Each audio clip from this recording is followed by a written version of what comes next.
Well, how about that, Raider Nation? Your Las Vegas Raiders are sitting at 500. Eddie Paskal hanging out with my man Brice Butler in the fifth quarter, presented by Twitch, and a 16-12 win for the Silver and Black on Sunday Night Football. Brice, man, it wasn't pretty. We can be honest about that. It was not pretty, but it feels like we learned a lot about the 2023 Raiders tonight, didn't we?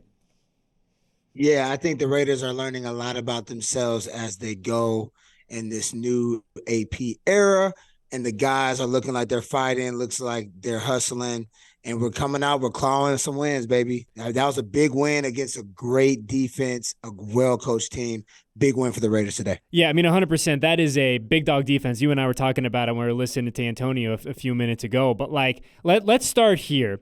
And I wanted to ask you, because as a dude who's been in the league, who's been in good locker rooms, who's been in not-so-good locker rooms, who's seen a lot during your course of professional football days, it feels like Antonio Pierce has kind of, I don't want to say like level set the vibes, but you look at the body language from a lot of these dudes. I mean, you look at a guy like Robert Spillane, who we'll get to in a little bit, a guy like Josh Jacobs. You look at like the big dogs on this team. Looks like they're just having a blast. And certainly I know that the NFL is not a vibes league only, but what is the benefit of the fact that AP has kind of come in, has heard these dudes, has kind of altered things to make it more player-friendly for them, and all these guys out there are going out on Sundays, Brice, and they're having a ball?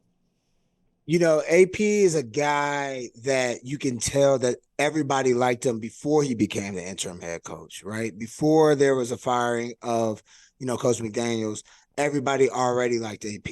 And so when, they got news that AP was the interim head coach, I'm sure there was a whole bunch of text threads, within the guys, within the 53 on the roster, like, hey, man, AP's the head coach. Like, this is about to be fun. Like, I'm so glad he became the head coach. And, he played, man. Like, he played at the highest level. He's a very accomplished player. And, he understands anything and everything that those guys, everything that he's asking a player to do, those guys know that he's done it before. So it's one of those situations where it's like, if he asks you to do it, hold on, let me take a step back. A lot of players get to the point where, coaches sometimes get stuck in coaching their best player. They use the way they coach their best player with everybody, right? So, you get a player that might be a little bit more aggressive as a running back and another guy that might be a little bit more of a scat back. Well, he tries to coach everybody the way that he coached, say, Jerome Bettis back in the 90s, right? So then, like, when a coach is asking a certain player to do a certain thing that, like, is really not in his skill set, you always look as a player like, you can't even do that. Like, why would you even ask me to do that? Like, that doesn't make any sense. So a guy like AP understands what he's asking of his players, and the players understand that they know that he understands what he's asking of them, and they know that he's done it. So in this situation where your head coach, gets fired in the middle of the season and he becomes a head coach and he's demanding certain things from players, guys are like, I'll run through a wall for him because I know that he's done it and he's not going to, like, basically put me out there in a bad situation. So it's easier to go out there and have better energy and, play a little bit harder for a coach like that. And I think for me, Brice, like, I think you hit the nail on the head where, Antonio is a dude that certainly has rallied this locker room, right? That, I mean, it's clear to see. We see the victory cigars last week. We see him again this evening, I should say. A guy who has really rallied the troops and has really kind of put these dudes in the right mindset. But for me, through 2 weeks, and I think it's important to note, it's been 2 weeks, right? We still got a lot of football to play. But through 2 weeks, it feels like the Raiders have kind of found their identity. It feels like he and interim offensive coordinator Bill Hardegree have figured out what it is that the Raiders do when they are at their most effective. And color me shocked, Brice, it is when they run the football. We look at what the Raiders did today. Ran the ball 32 times to the tune of 148 yards. That is north of 4.5 yards per carry. They established the line of scrimmage. They won the line of scrimmage. Josh Jacobs goes over 100 yards for the first time this year, coming off of his two best games of 2023. And when you have a young quarterback, who we're going to talk about in a second, but when you have a young quarterback, Brice, his best friend has got to be a powerful running game, and that's exactly what the Raiders had tonight. Yep. I mean, you know me, man. I'm a receiver. I know. I'm always going to say that running game, that rushing attack is always the recipe for success. And if you can go out there and have 150 yards, about almost 5 yards a carry, you're probably going to win a lot of football games, because that goes back into time of possession, and then it opens up a lot of things in the passing game for a young quarterback like Aiden. And so, I mean, they look great tonight.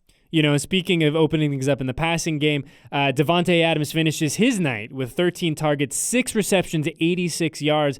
And, man, he was cooking in that first half, Duffel, man. I mean, he was just showing off, especially in those first couple series, the one-handed catches, the him v. Sauce, which we saw a little bit. We didn't see it too much, but the Sauce v. Davante battle was a lot of fun. But, man, it feels like, and I said this last week when we were talking to Jason Fitz, it feels like Bohart understands what Aiden can do well right now. It understands the areas that he needs to get a little better at right now, just with with experience and with reps. But he's putting the young fella in a position to succeed right now.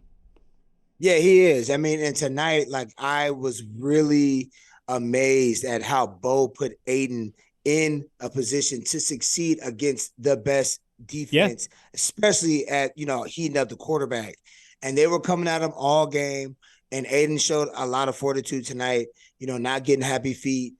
They were back there a lot. The Williams brothers, Solomon Thomas, all those guys were back there. They were getting back there, and he stayed in there. He stayed in there one more time, and he delivered the throws that he needed to deliver. And obviously, as we get going, as the running game continues to get established like it has been, those passing lanes would just continue to open, and then you'll see more Jacoby Myers, more Hunter Renfrow, more big number 87, and I mean, then it'll just be racetrack, baby. Yeah, I mean, that's the plan. And I think really for me, Brice, is and you've played with young quarterbacks before, right? You've played with guys that have been established in the league. My whole career. Yeah, I was going to yeah, you play with my whole career. As a guy who, like you said, has played with young quarterbacks your entire career, when you think of the guys that have been successful, the guys that have adapted, what do you want to see as a receiver, right? What do you want to see as a receiver from these young dudes as they progress through not only the course of a season, but the course of a game? I mean, you just want to see the ball coming out. When he sees it, throw it. Have confidence in yourself. You done the film study all week. We've done the reps in practice. We stayed after practice working on things. Just let it go. There's nothing worse than being out in the game, especially a game like tonight. A game like tonight where we're not really scoring touchdowns. It's field goal, or 3 and out, whatever. When it comes down to nut cutting time towards the end of the game, you want those throws being thrown. You don't want him holding the ball because he's been getting heated up all night. You want the ball coming out. And I think that's the biggest thing when you have a rookie quarterback, because when you have a rookie quarterback, the offensive coordinator, the coaching staff is going to protect their quarterback. There's going to be a lot of rollouts. There's going to be a lot of handoffs. It's not going to be a whole bunch of complex play calls, a lot of 2-man, route concepts. You see Davante was he was a nasty and close splits all game. There's not that much going on. A lot of spacing concepts, which means spread the field out, but put everybody maybe 5 to 10 yards down the field, in front of the quarterback, be targets for the quarterback. So you see a lot of that. You see a lot of run. You see a lot of pass plays to the running backs, a lot of screens and stuff like that, a lot of action that way. So they're going to protect, a young quarterback, especially in the middle of a season. You know what I'm saying? Because you're growing with this guy. Aiden's not been the guy that's been taking the number 1 reps all year, not even in camp. So now, Bo, him, and AP, Davante, everybody, it's a collective effort right now. Everybody has to bring him on, encouragement, work extra. We got to stay after practice, watch some extra film, stay in the cold tub, talk together a little bit. Everything is a collective effort. And I feel after watching these last 2 games, especially tonight, I feel pretty good about Aiden the rest of the season. I'm curious, dude, from a whiteout's perspective, right? And he talked about it earlier, and, we can be honest, this is not the prettiest game of football that any of us have had the privilege to watch, right? There are chunks of this game, big chunks where it's, to your point, field goal, 3 and out, field goal, turnover. How hard is it to be a dude out wide, a playmaker, a Devontae, a Jacoby, whoever it is, and to kind of feel that, to know that, and to kind of have to be and to have that understanding of like, look, we're one play. I might get only 2 more chances today to kind of go make my imprint felt on this game. Like, how do you kind of stay? I don't want to say like involved and locked in, because I know that every NFL player is very locked into each play, but like, how do you kind of stay present and like fired up, for lack of a better term? Well, I mean, as a receiver, on every team I've been on, we've always said like we have to make the play. Like, we're going to make the play that changes the game. And when you actually believe that, it's pretty easy for you to stay locked in and stay ready for the moment. Does that mean every time that opportunity knocks that you make the play or you make the catch? No, but there might be a situation where Josh Jacobs takes off. You know what I'm saying? And like a game like today where it's like 12-12 or 9-12 and nobody scored, and then Josh Jacobs gets the ball at the end of the third quarter and takes off. Are you going to be that receiver that makes the block that gets him into the end zone, right? Like, that's a play that, a guy, maybe a Chris Collinsworth who played receiver, he'll mention it, during the game, like, look at this block down the field by Devontae or Hunter Renfrow. But most people don't see that. But that's something that everybody knows in the locker room, in the film room, that block sprung, Josh Jacobs for the big run, or that block sprung Josh Jacobs for the touchdown and to seal the game.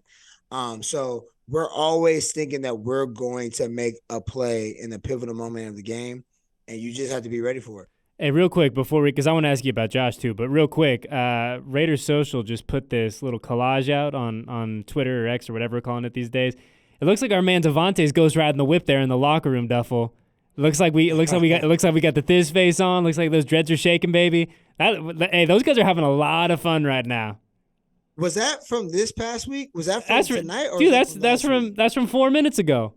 That's from 4 minutes ago. I like that. I saw something that they posted on TV of Tay hitting his EPA style dances, the Yay area. That's right. And all that. Hey, don't forget what to Vegas. I love it. Is he a 510? Is that a 510 guy then? Right?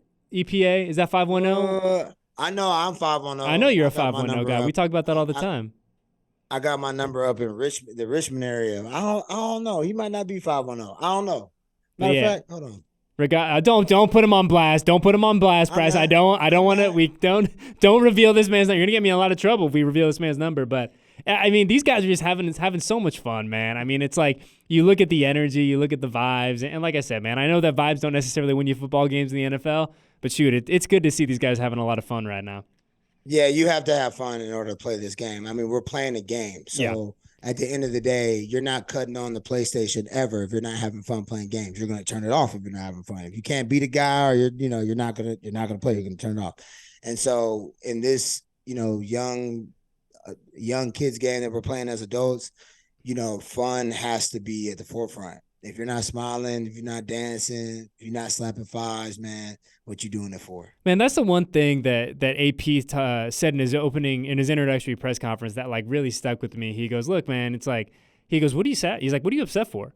Like he addressed the team. He's like, "What are you guys mad for?"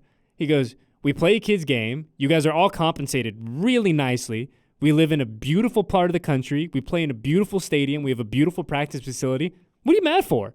Like, right. What do you have to be upset about?" And he said it in such a way to you're like, I was like, yeah, like I don't really have anything to be upset about. Life is good. But man, just going back to another guy whose life is going really well at the moment is our guy Josh Jacobs, man. We talked about it, goes over the century mark for the first time this year.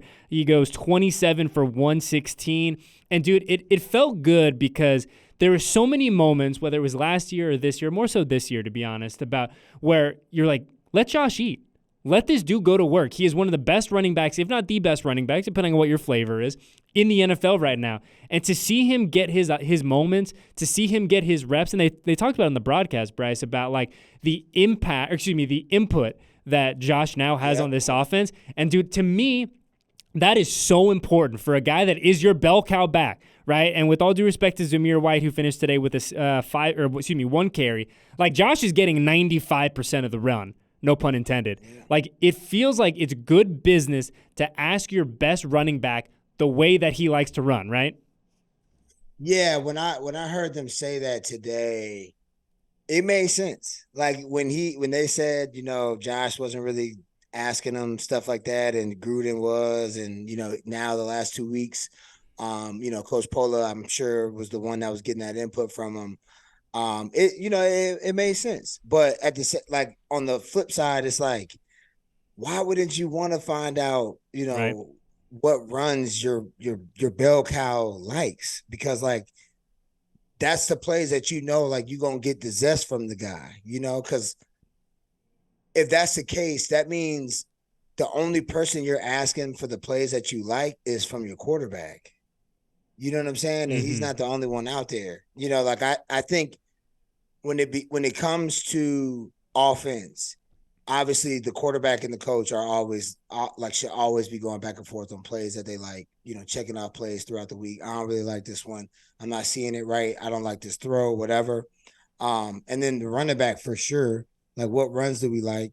And then, in the receiver room, Devontae obviously should have input on, like, I like this play because, like, I love running this route. I'm not going to lose on this. Hey, so, okay, 30 seconds, Brice, 30 seconds. Make me smarter, right? Like, what does that look like during the course of a week? If you are a Devontae, if you're a CeeDee Lamb, if you're whoever you are, like, does the coaching staff say, hey, here's 20 plays? Like, what do you like? Like, how does that kind of logistically work? No, this is how it works. At the end of the week, it's like it's like Friday. When like all the plays for the week have been installed, your coach will typically be in the room and he will talk to maybe like the top two guys and be like, what plays, like which ones are the ones that you like, which ones are the ones that you felt comfortable with this week. And when they're up on the board, the plays are up on the board, then you'll have your guy. You'll have Devontae saying, I like X, Y, Z play.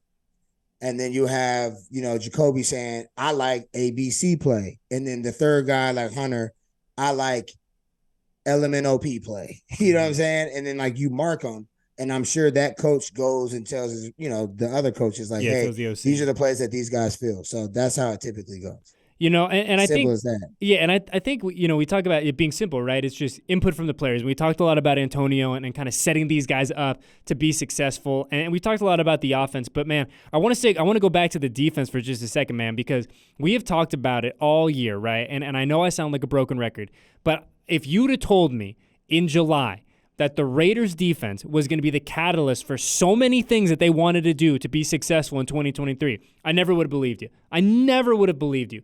But now here we are, officially over the halfway point, and this defense, Duffel, is doing its thing, and it is not a flash in the pan. It's not 1 week. It's not 1 month. Max Crosby, week after week after week, is showing he belongs in the Defensive Player of the Year conversation. But again, we look at essentially what won the game. One of the moments that won this game was Robert Spillane's interception. It was the defense showing up, rising up in the biggest moment. And I just can't say enough about what Patrick Graham has done to this group, how he has kept this group together. And we talk about so many moving pieces, right? Amit goes down today. Jacorian Bennett goes down for a little bit today. It doesn't matter who's going in on the back end. This defense, Brice, week after week after week, is just going out there and getting the job done. They're playing very hard. Tonight, the Jets were down there in the red zone a ton and never scored a touchdown. Yeah. I mean, like you said, week after week, man, they've been looking really good, and it should make you feel real confident about where the team can go, right? That, like, the way they've been playing this year is like, we've been talking about the offense. Like, come on, offense, what's going on? Like, what? Josh Jacobs not running the ball. Like, Devontae's not catching the ball. Hunter Renfro's not catching the ball. Michael Mayer hasn't been doing anything. Now it's like, okay, once we can keep developing, step after step, day after day, week after week, win after win, and then now we're going to start playing complete football. And now towards the end of December, we look like a team that's knocking on the door in the playoffs. Like, we can make something shake. Yeah, and look, with all due respect to the New York Jets offense, right? I mean, statistically speaking, this is not the Kansas City Chiefs, right? Zach Wilson is not Patrick Mahomes. He's not Joe Montana, but he's a talented dude. He got drafted in the top 5 for a reason, a talented guy, and we saw some of that tonight. He has some of that long ball touch with Aaron Rodgers in the building tonight. Zach Wilson goes 23 of 39, 263, no touchdowns, as you mentioned, and the one really, really big interception. But it's funny, like you talk about, we've said so many times, like, oh, if the offense can just score enough points. the fact that the Raiders won this game 16-12, and we're like, hey, the defense is going to keep us in this game. We just need one touchdown. That's all it's going to take. Like, how crazy. I never would have thought in July, Brice, that we were going to have that conversation. Never in a million years. Nope, but we having it, and it feels good because we getting dubs. Exactly. 2-game win streak, baby. Let's go. 2-game win streak. Speaking of, kind of what's ahead now, Raiders go to Miami, right? The infamous, head east travel week, or travel day, I should say. Dolphins team coming off of a bye. They've certainly had their no shortage of ups and downs in 2023, but a really good football team, an exciting football team. I mean, you go now in the next couple, Brice, you have Miami on the road, you come back home to take on the Chiefs, and then you mercifully, thank you, God, we get the bye after that. What do you want to see over these next 2 weeks from the Silver and Black, just in terms of level of competition? Look, would we love to go 2-0 against the Dolphins and the Chiefs? Absolutely. But realistically, what would you like to see from this group over the next couple weeks? I mean, I just want to see the same thing. Obviously, Miami Dolphins is a little bit different from the New York Jets offense. Yeah, right? a little bit. Like their offense is high octane. With Tyreek Hill, you got Waddle, you got those running backs that are running all over the place. And then they have a pretty solid defense as well, man. I mean, they got really good guys on the back end. It'll be good to see Devontae Adams going against Jalen. And I don't know if X is hurt, Xavier Woods. I haven't seen him really much out there, but I mean, to answer your question, just keep doing what you're doing, man. Mm-hmm. Keep doing what you're doing. Keep doing what you're doing defensively. And then when it comes to offense, just keep taking those steps that you need to take, right? If we play a Miami game and, we stick with them for a while and just say, like, for whatever reason, the Dolphins, like, take off and they beat us by 2 touchdowns or something like that, it'll be good to know, like, ooh, like, this is something that I didn't know we had, and then getting us ready for the divisional games that we have coming up in, the Chiefs, the Chargers, and then I think we play Aaron Dobbs, we play Dobbs and the Vikings. So I just want to see these guys continue to take these steps. The defense is playing great. Special teams is on point. Offense, let's just keep taking those steps, keep taking care of the football. There's a lot of times the football was on the ground today. You don't want to see that ever.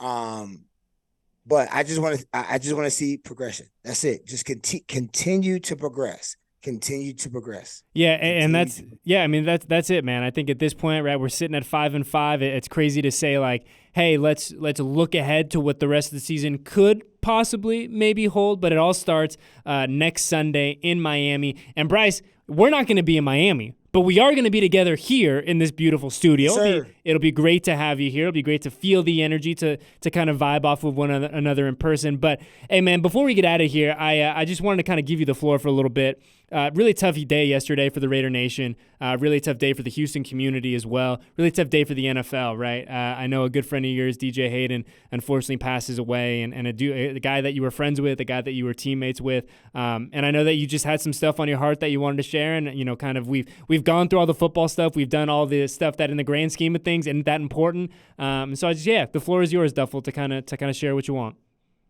I just want to give a shout out to my man DJ Hayden, a really good friend of mine. Came into the league together in 2013, and we were still strong friends, up until this point, yesterday morning. I just want everybody listening to just remember that, don't take life for granted. I know that sounds cliche. Everybody says it all the time, but this is like the first time in my life where I really had to really consider that and take that in perspective.